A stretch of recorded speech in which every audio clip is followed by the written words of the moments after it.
Lecturer Urdu online YouTube channel के तमाम मोज़िज़ subscribers अस्सलाम वालेकुम। आप सब कैसे हैं? उम्मीद है कि बिल्कुल ठीक होंगे, शाद होंगे, आबाद होंगे, ऐसे मुस्कुराते होंगे और हमेशा की तरह पढ़ते होंगे। लेक्चरार उर्दू के तहरीरी इम्तिहान की तैयारी के लिए, और कहा जा सकता है ये भी कि ज़ुबान इम्तिहान की तैयारी के लिए एक सिलसिला शुरू किया गया है, जिसमें आपको मुख्तलिफ़ रोज़ाना की बुनियाद पर वीडियोस आपके लिए अपलोड की जा रही हैं। और कोशिश ये की जा रही है कि मुस्तनिद जवाबात के साथ वीडियोस हों, ताकि आपकी मालूमात में इजाफ़े का सबब बने और आपकी तैयारी होती रहे। अगर आप हमारे ज़ेर निगरानी तैयारी करना चाहते हैं तो दाखिला के हवाले से वीडियो मौजूद है, उसे देखिए और फीस स्ट्रक्चर देखिए, क्या पढ़ेंगे, कैसे तैयारी होगी वो देखिए। और फिर अगर आपको दिलचस्पी पैदा हो तो फिर रब्ता कीजिए, ईमेल कीजिए और फिर वहाँ पर आपको पूरा प्रोसीजर समझा दिया जाएगा। चलते हैं आज की वीडियो की तरफ। मीर हसन मीर अनीस के रिश्ते में क्या लगते थे? मीर हसन कौन से भाई? सहरुल बयान वाले मीर हसन। अच्छा, आपको ये बताते चलें कि इस सिलसिले की 7 वीडियोज़ अपलोड की जा चुकी हैं और आज इस सिलसिले की 8वीं वीडियो अपलोड की जा रही है। दुआ कीजिए कि हमें वक्त मिले और रोज़ाना के बुनियाद पर कम से कम एक वीडियो आपके लिए हम अपलोड करते रहें। कोशिश ये होगी, मज़ीद देखते हैं क्या होता है। तो जी, मीर हसन जो थे सहरुल बयान वाले, वो या गुलजार इरम वाले, वो दादा थे मीर अनीस के। और मीर अनीस कौन? जिन्होंने कहा था कि उम्र गुजरी है इसी दश्त की सयाही में, 5वीं पुश्त है शब्बीर की मदहाई में। तो ये मीर अनीस साहब। अतिया हुसैन की एक किताब थी sunlight on a broken column, उसका तर्जुमा शिकस्ता सुतून पर धूप के नाम से किस अदीब ने किया? याद रहे कि वो कोई आम अदीब ना थे। आम तो खैर कोई अदीब नहीं होता, लेकिन आम से मुराद ये है कि कम मशहूर आदमी ना थे, बल्कि ख़ासे अपनी तख्लीक़ात की वजह से उन्होंने शोहरत हासिल की। कौन जनाब? इंतज़ार हुसैन। आप जल्दी से कमेंट्स में बताएं कि इंतज़ार हुसैन के कौन से अफ़साने आपने पढ़े हैं या उनके कौन से नावल। बस्ती नावल तो लाजमन पढ़िए, मशहूर भी बहुत ज़्यादा है। और बताइए इस नावल को कौन सा इनाम मिला था, और इंतज़ार हुसैन के अफ़सानों की या नावलों की बुनियादी खुसूसियत क्या है। हिंदुस्तानी लिसानियात, ये एक मुहक्किक की किताब है। मुहक्किक का नाम है जी मुहिउद्दीन क़ादरी ज़ोर। रईसुल मुतग़ज़्ज़लीन और सैयदुल अहरार किस शायर को कहा जाता है? फ़ज़लुल हसन हसरत मोहानी को कहा जाता है जी। जिगर लख्त ग़ुलाम हुसैन ज़ुल्फ़कार की किस नौइयत की तसनीफ़ है? यानी इस किताब का किस सिन्फ़ अदब से ताल्लुक़ है? आप बीती, ख़ुद नविश्त कहें, आप बीती कहें, एक होती है जग बीती, एक होती है आप बीती। यानी जब शायर, अदीब, नावल निगार, कोई भी लिखने वाला अपने मुतल्लिक़ कुछ भी लिखता है, तो अपनी ज़िंदगी की कहानी लिखता है, अपनी ज़िंदगी के बारे में लिखता है, तो हम कह सकते हैं कि ये उसकी आप बीती है। बाकायदा किताबी शक्ल में शाया होती है, और अगर किताबी शक्ल में शाया ना भी हो, किसी रिसाले में किस्तवार छपी हो, फिर भी उसकी सिन्फ़ आप बीती ही होगी। ऑटोबायोग्राफ़ी कहते हैं इसे अंग्रेज़ी में। अमीर खुसरो के कितने दीवान हैं? 5 दीवान अमीर खुसरो से मंसूब हैं। रशीद अहमद सिद्दीकी की खुद नविश्त का नाम क्या है? रशीद अहमद सिद्दीकी की खुद नविश्त का नाम क्या है जी? खुद नविश्त का नाम तो है आशुफ्ता बयानी मेरी, लेकिन आप मुझे ये बताइए कि रशीद अहमद सिद्दीकी की कौन सी किताब आपने पढ़ी है और कौन सा मशहूर खाका आपने रशीद अहमद सिद्दीकी का पढ़ा है, जिससे आप बहुत मुतासिर हुए। और आपने रशीद अहमद सिद्दीकी के उसलूब को, जब हम असालिब नस्र का पर्चा आपने पढ़ा होगा एमए, अगर आपने रेगुलर किया है या रेगुलर नहीं भी किया, तो आपने अगर सेल्फ़ स्टडी की है तो फिर आपको पता होगा कि हम रशीद अहमद सिद्दीकी के उसलूब को पढ़ते हैं। तो आशुफ्ता बयानी मेरी जी खुद नविश्त है, जिसमें इन्होंने अपनी ज़िंदगी के मुतालिक बताया। शिबली नौमानी ने अपनी किताब मवाज़नाए अनीसुद्दबीर में एक शायर को, 2 मरसिया नगारों का ज़िक्र हुआ, उसमें एक मरसिया नगार को बड़ा साबित किया है। बताइए कौन? मीर अनीस को बड़ा साबित किया है शिबली नौमानी ने। स्वदेशी रेल किस मज़ाहनगार की क़ुव्वत तख़य्युल का करिश्मा है? तो जी, ये शौकत थानवी साहब थे। और शौकत थानवी को आप कैसे जानते हैं? कौन सी उनकी तहरीर पढ़ी है, कौन सी किताब पढ़ी है? وہ کن اداروں سے وابستہ رہے۔ شوکت تھانوی کے حوالے سے اگر آپ سے انٹرویو میں پوچھا جائے کہ جی بتائیے شوکت تھانوی کی شخصیت کیسی تھی، یا وہ ادب کے حوالے سے کیوں مشہور ہے، وجہ شہرت ان کی کیا ہے، تو پھر آپ کیا بتائیں گے؟ کون سا شاعر پروین شاکر کے لیے کہتا تھا کہ یہ دوسرے درجے کی شاعرہ ہیں؟ کہتے ہیں کہ منیر نیازی کہا کرتے تھے کہ پروین شاکر دوسرے درجے کی شاعرہ ہیں۔ ٹھیک ہے، تو اب اگلا سوال دیکھیے، نذیر اکبر آبادی کا اصل نام کیا تھا؟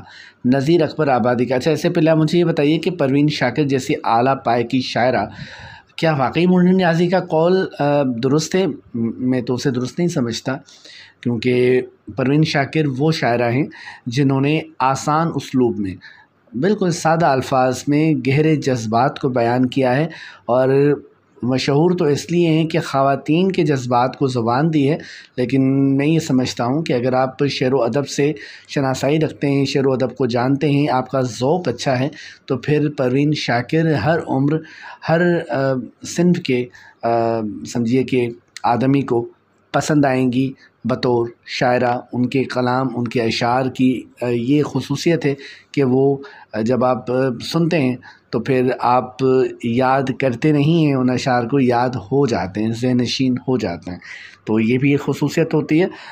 منیر نیازی صاحب کا یہ قول ہے، تو جی منیر نیازی صاحب ہوتے تو ہم ضرور ان سے درخواست کرتے کہ ہمیں سمجھائیے کہ کیوں دوسرے درجے کی شاعرہ کیوں ہیں۔ ویسے میں نے یہ کسی تاریخ میں اس طرح کی کوئی چیز میں نے پڑھی نہیں ہے، اگر آپ نے پڑھی تو بتائیے۔ مختلف ٹیسٹ اور اس طرح کی چیزوں میں یہ سوال دیکھنے کو آیا، لہٰذا آپ کے ساتھ شیئر کیا کہ اگر اس طرح کا کوئی سوال آ جائے تو پھر آپ کا جواب کیا ہونا چاہیے۔ نذیر اکبر آبادی کا اصل نام کیا تھا؟ ولی محمد۔ ولی پہلا شاعر ہے، یہ اسٹیٹمنٹ ہے، ولی پہلا شاعر ہے جس کی شاعرانہ مزاج کو کلاسیکل کہا جا سکتا ہے۔ ولی دکنی کے متعلق یہ رائے کس محقق کی ہے؟ تو جی ولی دکنی کے متعلق یہ رائے دی ہے ڈاکٹر جمیل جالبی نے۔ صدف کس شاعر کا شعری مجموعہ ہے؟ شعری مجموعہ ہے صدف، بتائیے کس شاعر کا ہے؟ شہزاد احمد کا۔ شاعر کا نام آئے اور شعر کا ذکر نہ ہو کیسے ممکن ہے؟ چلیں جی، جو باذوق لوگ ہیں، جو باذوق طلبہ و طالبات ہیں، وہ آگے آئیں اور شہزاد احمد صاحب کا کوئی شعر جو ہے وہ کمنٹ میں لکھیں، نہیں آتا تو گوگل پر جائیں اور وہاں سے کاپی کریں، یہاں پر پیسٹ کریں، تاکہ پتہ چلے کہ آپ تحقیق کرتے ہیں۔ آپ کے اندر جب آپ نے ایم اے کیا ہے تو آپ نے تحقیق کا پرچہ پڑھا ہوگا، اور پھر تلاش کرنا بھی سمجھیے کہ یہ ایک رخ ہی ہے تحقیق کا۔ تو تلاش کیجئے اور کوئی اچھا سا شعر جو آپ کو پسند آئے وہ شیئر کیجئے۔ جدید تحقیق کے مطابق اردو کا پہلا شاعر کسے تسلیم کیا جاتا ہے؟ مسعود سعد سلیمان کو پہلا شاعر تسلیم کرتے ہیں جی۔ ان کا کلام موجود نہیں ہے، دیوان یا اس طرح کی کوئی چیز ان کی ہمارے پاس موجود نہیں ہے، لیکن آثار ملے ہیں، تحقیق سے یہ ثابت ہوا ہے کہ اردو کا پہلا جو شاعر تھا وہ مسعود سعد سلیمان تھا۔ مجھے بتائیے، یہ میں پہلے بھی بتا چکا ہوں آپ کو کہ ان کا تعلق کس شہر سے تھا؟ وہ شہر پاکستان میں موجود ہے۔ بیپر کی شاعری نثری نظم کو ایک اعلیٰ پائے کے سخنور کہا کرتے تھے، انہیں شاعر انقلاب بھی کہا جاتا ہے۔ سمجھ گئے آپ؟ جی ہاں، جوش ملی آبادی، شبیر حسن خان جوش ملی آبادی نے بیپر کی شاعری کہا ہے نثری نظم کو۔ اچھا، بہت سے اہل قلم ایسے ہیں جیسے ڈاکٹر وزیر آغا، انہوں نے نثری نظم کو نظم نہیں مانا۔ ڈاکٹر رفیع الدین ہاشمی نے نثری نظم کو نظم نہیں مانا۔ ان کی کتاب دیکھیے اصناف ادب، اس میں انہوں نے نثر لطیف کہا ہے اس صنف کو، کہ جو نثر کی ایک قسم ہو سکتی ہے، لیکن ہم چونکہ اس میں وزن اور عروض کا عمل دخل اس میں نہیں ہے، لہٰذا ہم اسے نظم قرار نہیں دے سکتے۔ بہت سے ایون مجھے آپ شامل کیجئے ان لوگوں میں جو کہ نثری نظم جنہیں سمجھ نہیں آتی، مجھے نہیں آتی، لوگوں کو آتی ہے، بڑے بڑے ہو سکتا ہے کہ جو لوگ ہوں وہ نثری نظم کو پسند بھی کرتے ہوں، اچھی چیز ہے، ہر کسی کا اپنا سمجھیے کہ اس حوالے سے خیال ہو سکتا ہے، لیکن بہرحال ادب سے وابستہ ایک بڑا حصہ ادیبوں کا نثری نظم کو تسلیم اب تک نہیں کر سکا، کیونکہ ہمارا جو شعری مزاج ہے، برصغیر کا جو شعری مزاج ہے، اس میں یہ فٹ نہیں آتی بقول उन लोगों के जो नसरी नज़म को तस्लीम नहीं करते। तो जोश मली आबादी साहब भी नसरी नज़म को तस्लीम नहीं करते थे। आज़ाद नज़्म एक और चीज़ है, ठीक, नसरी नज़्म बिल्कुल अलग चीज़ है। अंग्रेज़ी का पहला मुकम्मल नावल कौन सा है? पामिला, ठीक है जी। सैमुअल रिचर्डसन का, सैमुअल, अच्छा अच्छा अच्छा अच्छा, ठीक है जी। पामिला नावल है जी ये रिचर्डसन का, और इस नावल को अंग्रेज़ी का पहला नावल, मुकम्मल नावल कहा जाता है।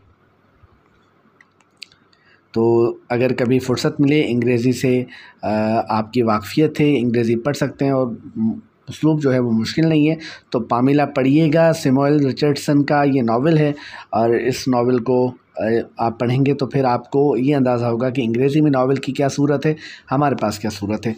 नूरुल हसन हाशमी की मुरत्तब करदा कुलियात वली में कितनी गज़लियात मौजूद हैं? कितनी गज़लियात मौजूद हैं जी कुलियात वली में? जो कुलियात नूरुल हसन हाशमी ने मुरत्तब की है, 456 गज़लियात मौजूद हैं। गुमनाम गाँव का आखिरी मज़ार किताब है जी रऊफ़ क्लासरा की। और मीर के अतालिक कौन थे? उनकी परवरिश की मीर के अतालिक का नाम जी क्या है? बिल्कुल आसान, सैयद अमानुल्लाह। सैयद अमानुल्लाह मीर के अतालिक का नाम है। मुहक्किकीन के नज़दीक आज़ाद नज़्म का इमाम कहा जाता है। नून मीम राशिद को परतनामा किस शायर से मंसूब है? ये नज़्म तो फ़ेरोज़ से मंसूब है जी। और रसीदी टिकट किस की आप बीती है? अमृता प्रीतम की आप बीती है रसीदी टिकट। और पीर नेचर का खिताब सर सैयद को उनके किस मुखालिफ ने दिया? मुंशी सज्जाद हुसैन। मुंशी सज्जाद हुसैन कौन सा रिसाला निकालते थे जिसका बुनियादी मकसद ये था कि सर सैयद और उनके हामियों को तज़हीक का और तनकीद का निशाना बनाना? ये भी बताइएगा जी। अज़ीज़ अहमद के नावल गुरेज़ के मरकज़ी किरदार का नाम क्या है? नईम। मुझे बताइए कि एक और मशहूर नावल है, उसके मरकज़ी किरदार का नाम भी नईम है, वो नावल कौन सा है? परवीन शाकिर की कुलियात का नाम क्या है? किस नाम से उनकी कुलियात शाया हुई? तो जी नाम है उनकी कुलियात का माहे तमाम।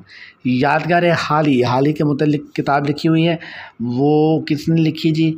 डॉक्टर सालेहा आबिद हुसैन ने किताब लिखी मग़रबी तनकीद का मुताला अफलातून से इलियट तक। ये तसनीफ़ है तनकीद के हवाले से डॉक्टर आबिद सिद्दीक़ की।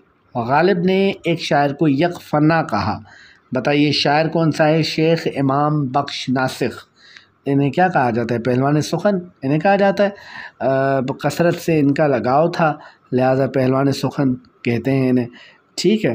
तो पहलवान थे, पहलवानी करते थे। तो यकफ़ना, बताइए, मैं पहले भी बता चुका हूँ वीडियोस में कि यकफ़ना इन्हें क्यों कहते थे गालिब, तो आप भी बताइए क्यों कहा जाता था। उर्दू की नज़री तनकीद का बानी कौन है?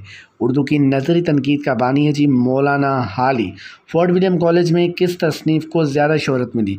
अगर आप फोर्ट विलियम कॉलेज से बागो बहार को अलग कर दें तो शायद फोर्ट विलियम कॉलेज की जो क़द्र व अहमियत आज हमारे उर्दू अदब में मौजूद है, या उर्दू वालों के नज़दीक फोर्ट विलियम कॉलेज की अहमियत है, वो समझिए कि 100% में से 5 या 6% रह जाएगी। बागो बहार ही वो वाहिद तसनीफ़ है जिसने फोर्ट विलियम कॉलेज को तारीख़ में ज़िंदा रखा हुआ है।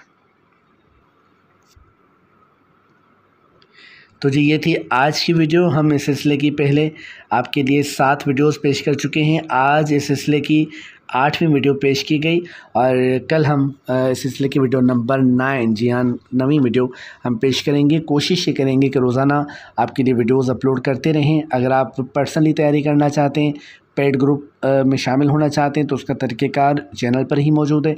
देखिए, एक साहब ने सवाल किया कि सर ये आप जो यहाँ पर वीडियोस अपलोड कर रहे हैं, अगर यहाँ से तैयारी करें और पेड ग्रुप में शामिल ना हो तो जी आपकी मर्ज़ी, बिल्कुल आप कर सकते हैं। लेकिन मैं आपको ये बताता चलूँ कि दोनों के मिजाज में और ज़ाहिर है कि तरीक़ेकार में ज़मीन आसमान का फ़र्क है। यहाँ पर हम वक्त ملتا ہے تو چیزیں اپلوڈ کرتے ہیں، مجبوری ہے، اور وہاں پر روزانہ کی بنیاد پر کام ہوتا ہے۔ یہاں پر ایک ویڈیو اپلوڈ کی جاتی ہے اور مخصوص سوالات ہوتے ہیں، جبکہ وہاں پر مختلف پورشنز میں سے آپ کو روزانہ کی بنیاد پر سوالات فراہم کیے جاتے ہیں، آپ سے رپورٹ طلب کی جاتی ہے، ٹیسٹ ہوتے ہیں آپ کے، تو یہ تمام چیزیں الگ ہیں۔